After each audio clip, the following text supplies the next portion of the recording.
আসসালামু আলাইকুম রহমতুল্লাহি তাআলা ওয়া বারাকাতুহু বিসমিল্লাহ ওয়ালহামদুলিল্লাহ ওয়াসসালাতু ওয়াসসালামু আলা রাসূলিল্লাহ বা'দ ফাউযু বিল্লাহি মিনাশ শাইতানির রাজীম বিসমিল্লাহির রহমানির রহিম ইন্না আনজালনাহু ফি লাইলাতিল কদর ওয়া মা আদরাকা মা লাইলাতুল কদরি খায়রুম মিন আলফি শাহর সাদাকাল্লাহুল আযীম।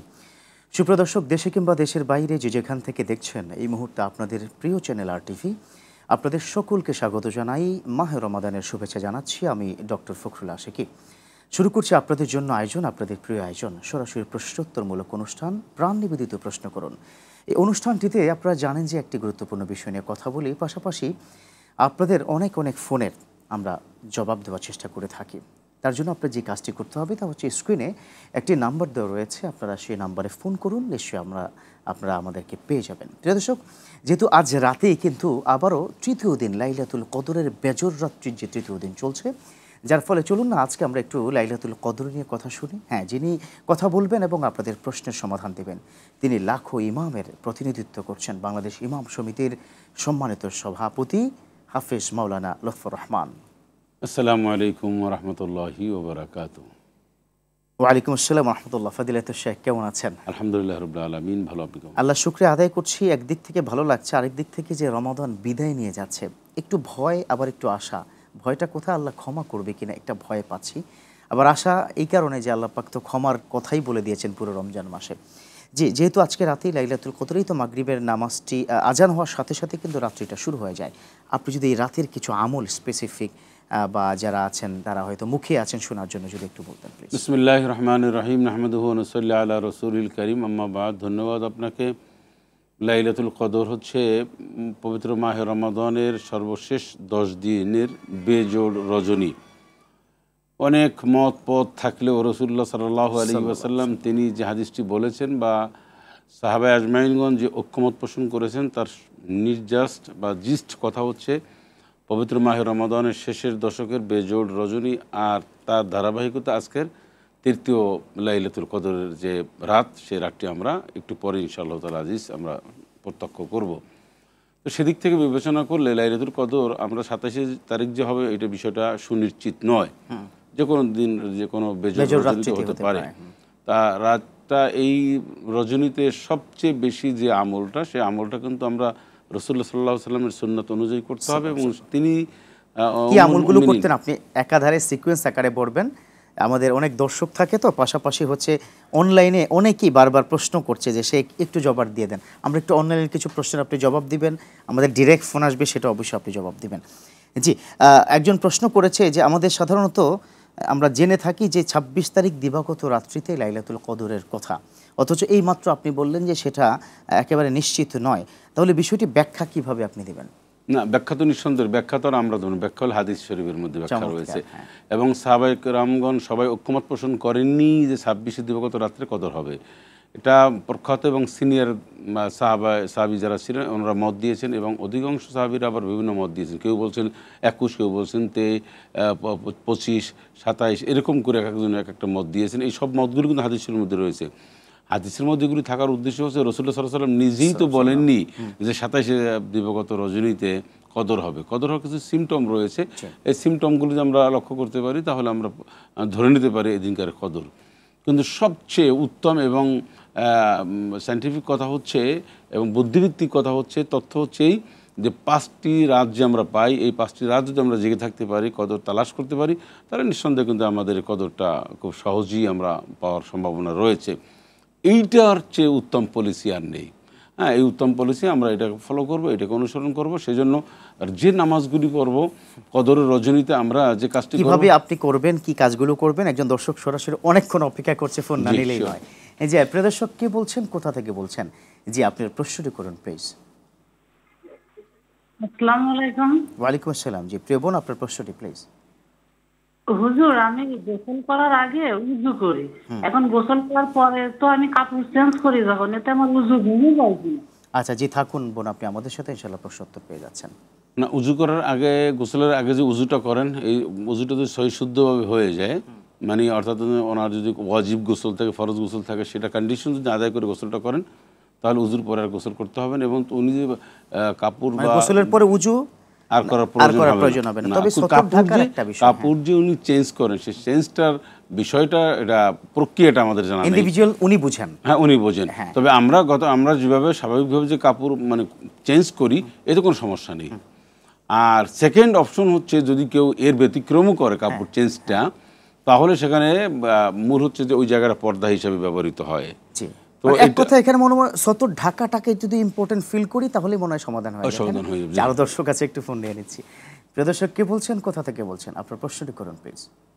আসসালামু আলাইকুম, আমি ঢাকা থেকে বলছি। জি বলুন। আমার প্রশ্নটা হচ্ছে যে মহিলাদের হাইজিন যে বিষয়গুলা, এখন এটা তো রমজানের মধ্যে সমস্যাটা হয়, সেক্ষেত্রে যে কদরের রাত গুলা তারা কিভাবে আসলে তাদের পালি মানে কিভাবে অতিবাহিত করবেন? জি প্রিয় বোন থাকুন, আপনি আমাদের সাথে ইনশাআল্লাহ মোহতারাম প্রশ্নের জবাব দিচ্ছেন। শেখ না, ধন্যবাদ ওনাকে। একটা হচ্ছে যে বিকালবেলা যদি কোনো মায়ের এরকম সমস্যাটা বা এটা বা ধরেন মিন্সের তৃতীয় দিনের মধ্যে পড়ে গেল, যদি এমনটি হয় রমজানের বিকালবেলা যদি হয়, তা উনি কিন্তু সিয়াম সাধনা ওনারা রইল না।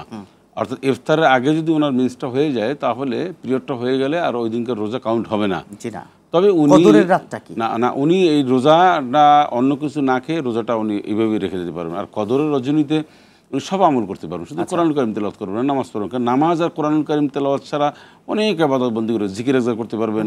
এবং আনহার থেকে যে হাদিসটি বর্ণিত, তিনি বলছেন, ইয়া রাসূলুল্লাহ, এই কদরের রজনী আমি পেলে আমি কি আমলটা করব? আল্লাহ নবী বলেন, আল্লাহুম্মা ইন্নাকা আফুউন তুহিব্বুল আফওয়া ফাআফু আন্নী।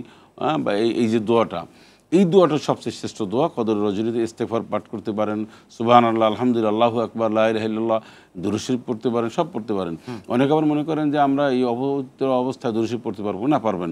কোরআনুল কারীম শুধুমাত্র পড়াটা, নামাজ এবং কোরআন তেলাওয়াত ডিরেক্ট ধরে ছাড়া আমরা বাকি সব ইবাদত করতে পারবো। তবে জায়নামাজ বিছিয়ে নয়। ওনাদের কোনো চিন্তার কোনো কারণ নাই যে হায়রে যে আমরা কদরের রজনীতে ভালো আমল করতে পারলাম না। ওনাদের জন্য এই অসুস্থ অবস্থায় যে আমলটা করবো, এই আমলটা সুস্থ অবস্থায় যে করলে যে তার চেয়ে সব বেশি কম হবে না, বেশি হবে। কারণ এটা তো আল্লাহ পাক দিয়েছেন, ন্যাচারাল একটা বিষয়, আল্লাহ পাক।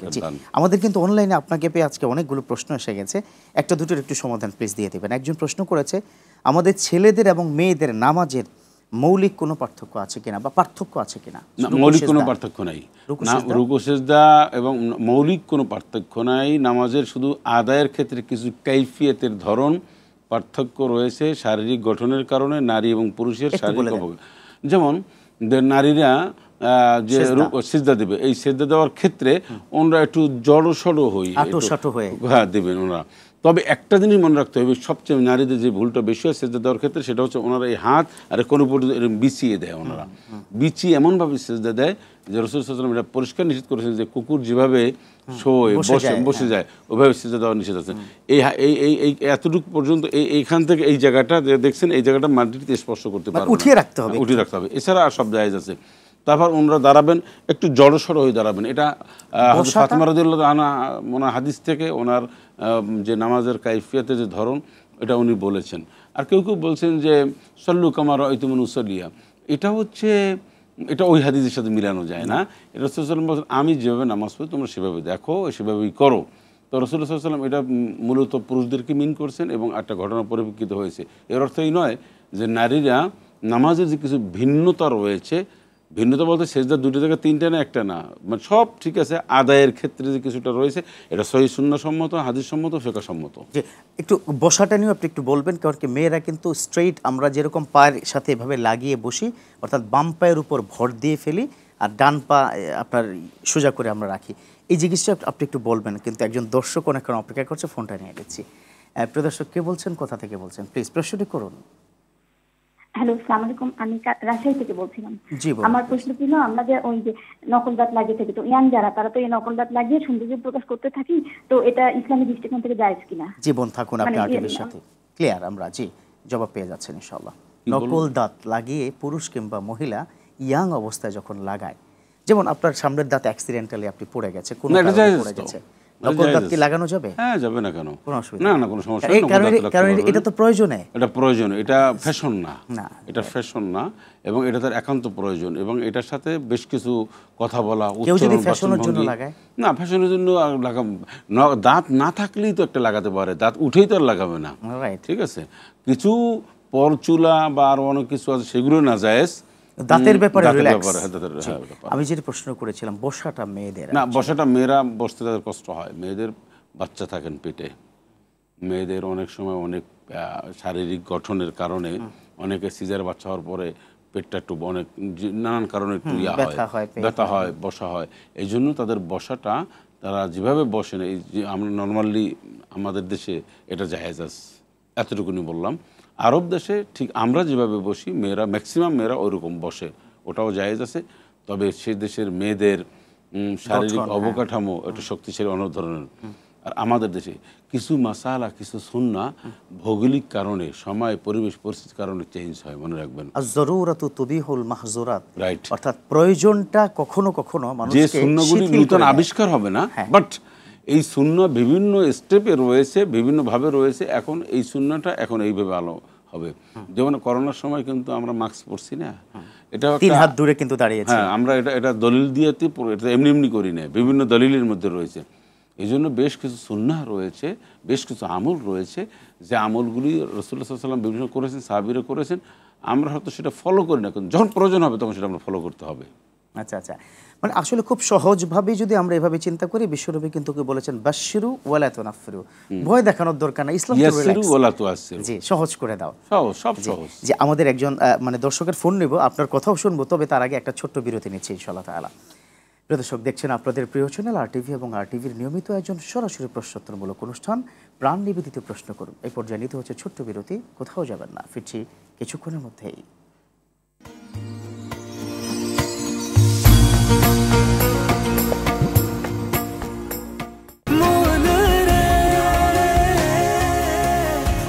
এভাবে ভরপুর বেঁচে থাকাটাই জীবন, আর জীবনের স্বাদের অনিবার্য সঙ্গী প্রাণ।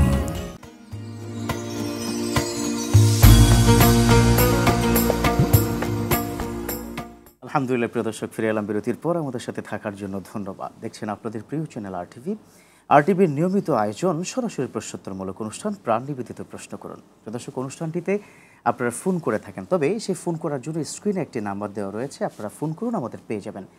যিনি প্রশ্নের উত্তর দিচ্ছেন বাংলাদেশের লাখো আলেমের যিনি ওস্তাদ শেখুল কুররা হাফিজ মাওলানা লুৎফর রহমান হাফিজাহুল্লাহ। চলুন আমরা তার কাছ থেকে বাকি অংশটুকু আলোচনা শুনে নিই। বিরতির পূর্বে আমার এক বোন প্রশ্ন করেছিল, এই প্রশ্নের আংশিক আমার একটা প্রশ্ন আছে আপনার কাছে, যে দাঁতকে নিয়ে ইদানিংকালে আমরা দেখেছি সোশ্যাল মিডিয়াতে প্লাস্টিক টাইপের কিছু দাঁত টাইপের বিক্রি হয়, অর্থাৎ আপনি দাঁতের উপরে আলাদা একটা লেয়ার দিয়ে, মানে আপনার দাঁতের চেহারা যাই হোক না কেন, ওই লেয়ার দিয়ে একটা দাঁত বানানো হয়, পর দাঁত আর কি, যেমন পরচুলা, এটা হলো পর দাঁত টাইপের, ওটার উপর জাস্ট একটু বসিয়ে দেয় মানুষের একটু চিত্তাকর্ষক করার জন্য। এটা দেওয়া যাবে কিনা? মনে রাখতে হবে আল্লাহ পাকের যে সমস্ত অবদান আমাদের রয়েছে অবয়ব, এইটাকে পরিবর্তন করার কোনো সুযোগ নাই। আচ্ছা, এমন সৌন্দর্য, যেমন বুরুক, কি বলে বা নানান ধরনের চুল, নানান ধরনের কেটে এই জাতীয় পরচুলা লাগানো, এরকম দাঁত একটার সাথে আর একটা, বা যে সিস্টেমটা লোমগুলো উঠানো, নানান ধরনের, এগুলো জায়েজ না, এগুলি হারাম। এটা এ ব্যাপারে হাদিস শরীফে পুরো নিষেধাজ্ঞা রয়েছে, এটা করা যাবে না, কোনো সুযোগ নেই, না সুযোগ। আচ্ছা, খুব চমৎকার করে আপনি কি বলছিলেন যে আমরা অনেক সময় উজু করার পরে আমাদের যে পায়ের যে নখ আছে না, অথবা ধরেন পা মোজা আছে, আমরা পা মোজাটাকে কিভাবে আমরা ওটা ইউজ করতে পারি? পায়ের মোজা না, পায়ের মোজা থাকলে আপনি তো পায়ের মোজা খুলে ফেলবেন, এটাই হচ্ছে মূল কথা। আর যদি আপনি শীতের দেশ হয়, সেখানে মোজার উপরে মাসেহ করার যে বিধান রয়েছে, এই মাসেহ করলেই হয়ে যাবে। সে সময় মানে শীত প্রধান দেশে, অথবা আপনার যদি এমন পানি লাগানোর সমস্যা হয় যে পাটা আপনার ব্যান্ডেজ করা আটকানো আছে, এমন যদি সিচুয়েশন হয়, অসংখ্য মানুষের হচ্ছে, বাট এমন রোগ আছে পানি লাগানো যাবে না, বা উনি মোজার মতন একটা মাসেহ করে নেবেন। আর এমনি উজুর পরে তো আমরা কি মোজা ব্যবহার করে কি নামাজ পড়তেই পারছি? হ্যাঁ, উজুর পরে মোজা ব্যবহার করতে পারবেন আপনি। টোটাল উজু করার পরে আপনি মোজা ব্যবহার করলেন, কোনো সমস্যা নেই, কোনো অসুবিধা হবে না। মোজা একটা পোশাকের নেই। আচ্ছা আচ্ছা, বুঝতে পেরেছি। আমরা লাইলাতুল কদরের রাত্রি পেয়েছি, যদি আমরা পেয়ে যাই, ধরেন আজকে রাতে, আপনি কয়েকটা আমলের কথা কিন্তু বলে দিয়েছেন, তার মধ্যে একটা আমল কিন্তু কোরআন তেলাওয়াত। না, কোরআন এটার কারণে আমাদের কি নেয়ামত পেতে পারি আমরা? না, কোরআন কারীম সবচেয়ে কদরের রজনীতে কোরআন কারীম তেলাওয়াত হচ্ছে সবচেয়ে বড় আমল বা বড় ইবাদতের। কারণ হচ্ছে কদরটার দামই তো এসছে কোরআন নাজিল হওয়ার কারণে, রমজানের মূল্যই তো বেড়ে গেছে কোরআন নাজিল হওয়ার কারণে। আল্লাহ তো বলে দিয়েছেন, তাই না? হ্যাঁ, আল্লাহ বলে দিয়েছে শাহরু রমজান লিতুনজিরা ফিল কোরআন। এখন প্রশ্ন হচ্ছে যে কোরআনুল কারীমের টাসে রাত আসার কারণে রাতের দাম বাড়লো, মানুষ আসার কারণে মানুষের দাম বাড়লো, মাস আসার কারণে মাসের দাম বেড়ে গেল।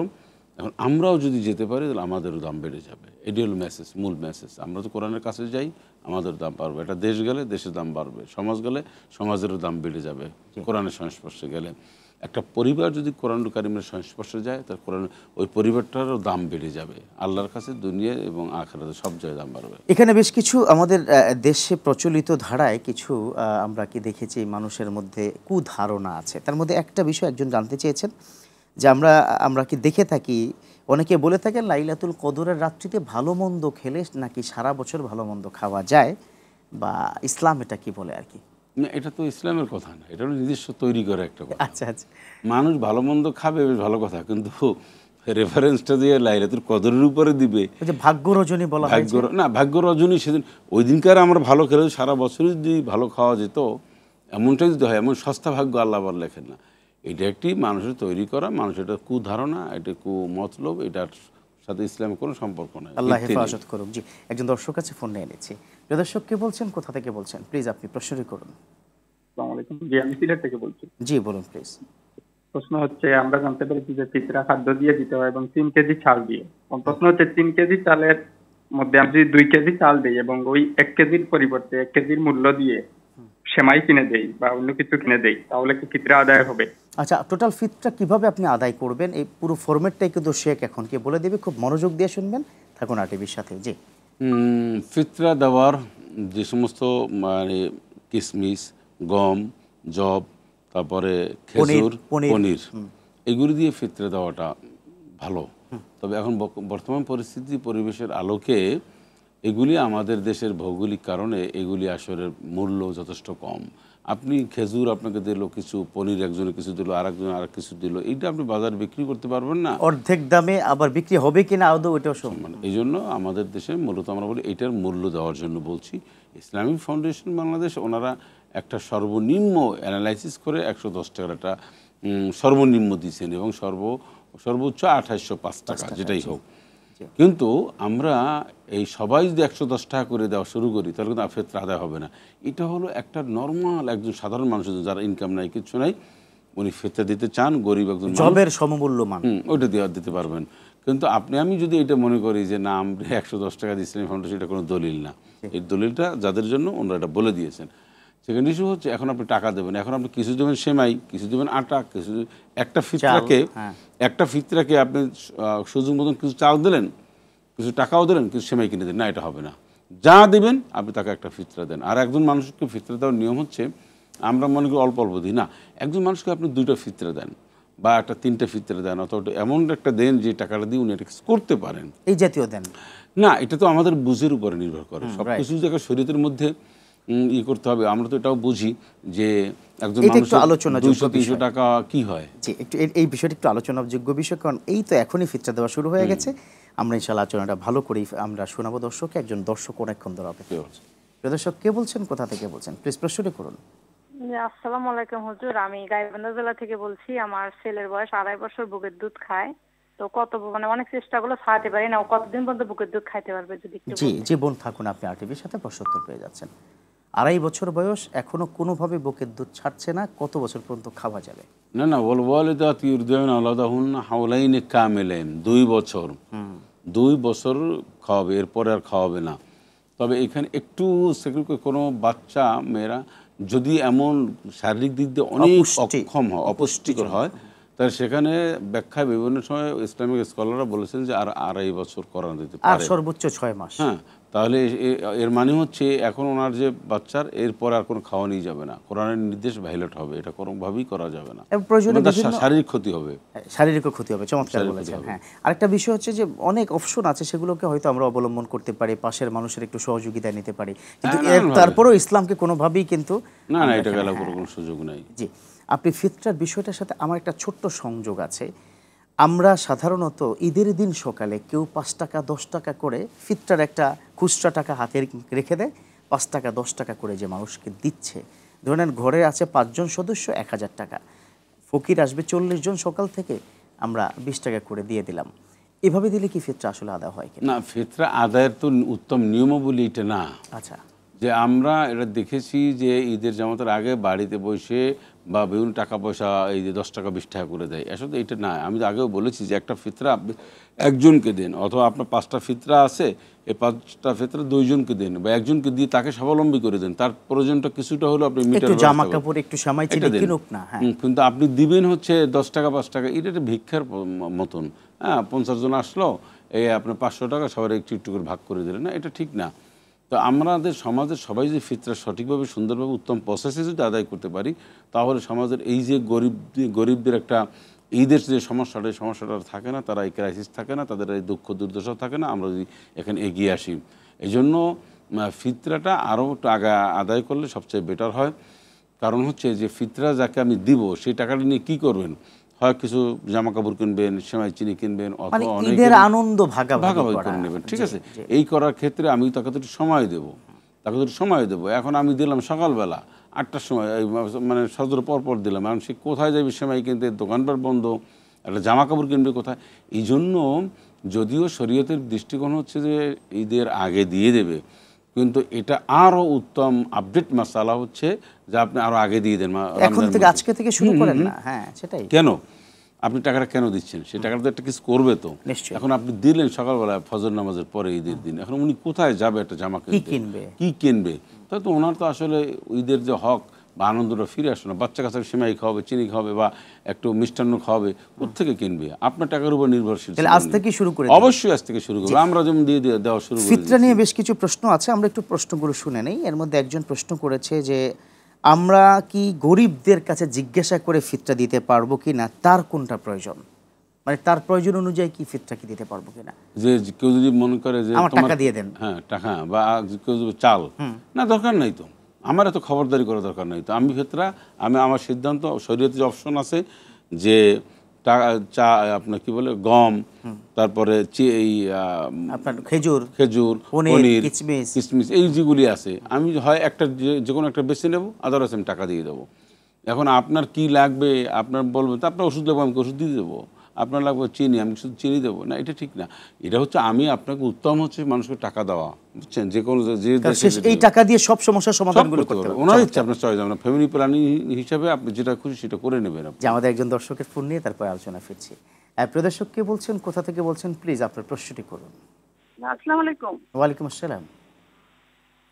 আমি কসরের নামাজ নিয়ে কথা বলতাম। প্লিজ, মেয়েরা বাবার বাড়ি গেলে কি কসরের নামাজ পড়বে নাকি শ্বশুর বাড়ি গেলে কসরের নামাজ পড়বে? আমার বাবা মারা গেছে, তাহলে কি বাবার বাড়ি গেলে কসরের নামাজ হবে? আচ্ছা, কিন্তু আপনার কি দূরত্বটাকে একটু কি বলবেন আপনি কাইন্ডলি? দূরত্ব ধরেন আপনার স্বামীর বাড়ি থেকে বাবার বাড়ি, শ্বশুরের বাড়ি হচ্ছে কিলোমিটার, বাবার বাড়ি হচ্ছে মাদারীপুর। আচ্ছা, তাহলে অনেক বুঝতে পেরেছি। জি, থাকুন বোন, আপনি আমাদের সাথে ইনশাআল্লাহ প্রশ্ন পেয়ে যাচ্ছেন।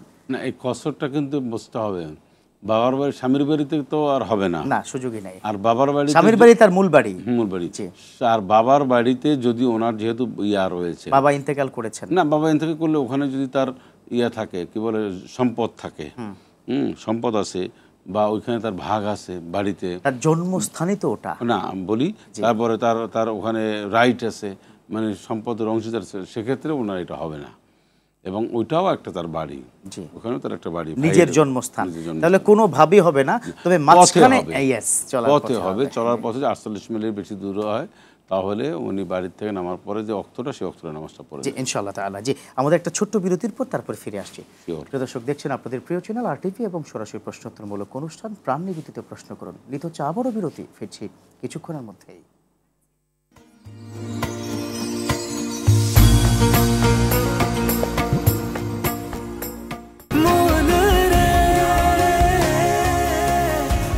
এভাবে ভরপুর বেঁচে থাকাটাই জীবন, আর জীবনের স্বাদের অনিবার্য সঙ্গী প্রাণ।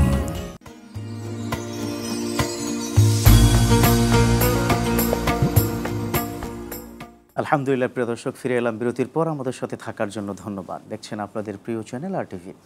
আরটিভির পবিত্র মাহে রমাদানের নিয়মিত আয়োজন প্রাণ নিবেদিত প্রশ্ন করুন।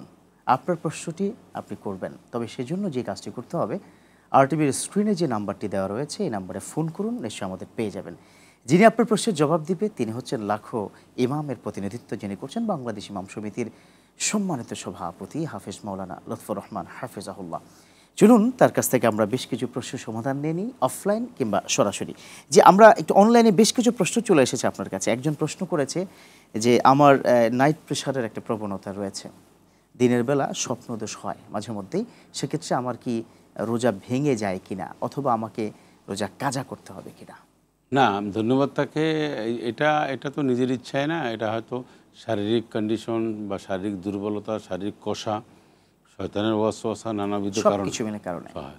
সেক্ষেত্রে দিনের বেলায় বা এটা যদি হয় রমাদানে, নিঃসন্দেহে রমজানের কোনো ক্ষতি হবে না, রমাদানের বিন্দুমাত্র ক্ষতি হবে না, উনি ওনার মতন পরিষ্কার পরিচ্ছন্ন হয়ে নেবে, আর এই রোজাগুলি কাজাও করতে হবে না। ইচ্ছাকৃত যদি হয় তাহলে কিন্তু 60টি রোজা একাধারে। ইচ্ছাকৃতভাবে এরকম কোনো দুর্ঘটনা নিজে ঘটালে নিঃসন্দেহে এটা গুনাহের কাজ। এটার উপর 60টা রোজা তো অনেক কবিরা গুনাহ, তো প্রথমে বড় হলো একটা বড় গুনাহের কাজ। এই গুনাহ থেকে বেঁচে থাকা জরুরি। এরপরে 60টাকে 100 রোজা রাখলেও তো আমি এই রোজাটার সমতুল্য আমার হবে। 1000 রোজা হলেও কিন্তু একটা ফরজের সমান হবে না। যে একজন দর্শক আছে, আমরা একটু ফোনটা নিয়ে নিচ্ছি।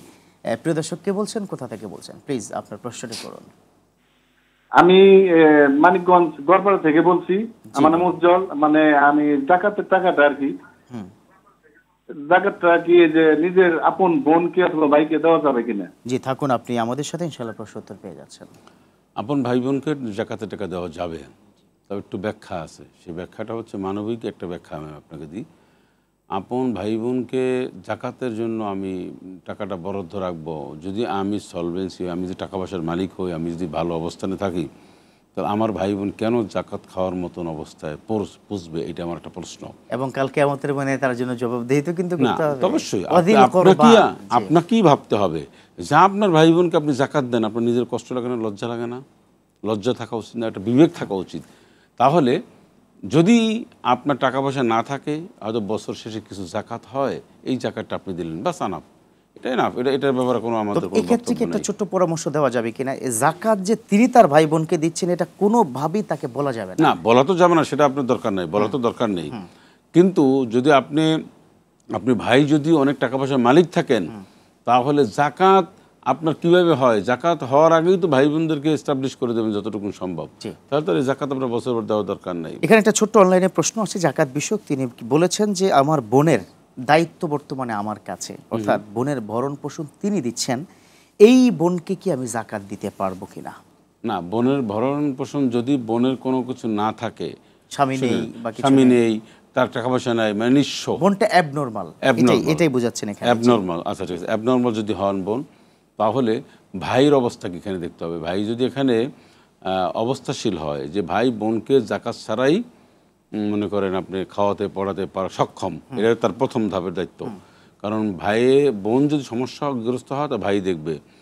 সেক্ষেত্রে হুটহাট করে জাকাতের টাকা দেওয়ার দরকার নাই। জাকাতের টাকা তো দেবেন বোন যদি কোনো বিপদে পড়ে, বোন যদি ঋণগ্রস্ত হন, বোন যদি তার একটা আলাদা সংসার আছে, এই ক্ষেত্রে জাকাত দেবেন। কিন্তু এখন বোন তো অ্যাবনর্মাল, ভাই এই বোনকে খাওয়াবেন, আগলিয়ে রাখবেন, তাকে তার কাছেই রাখবেন, এখানে জাকাতের অংশ দেওয়া যাবে না, কোনো সুযোগ নেই। জি, চমৎকার করে আপনি বলছিলেন। তাহলে লাইলাতুল কদরের রাত্রিতে কোরআন তেলাওয়াতের কথা বলছেন, স্পেশাল কি কোনো নামাজ আছে কিনা? ধরেন সালাতুত তাসবিহ, অথবা আছে না আমাদের মা বোনরা অনেক সময় বলে থাকে যে 12 রাকাত নামাজ পড়তে হবে। না, সালাতের গুরুত্ব এক একটা ইবাদতে এক এক ধরনের গুরুত্ব রয়েছে।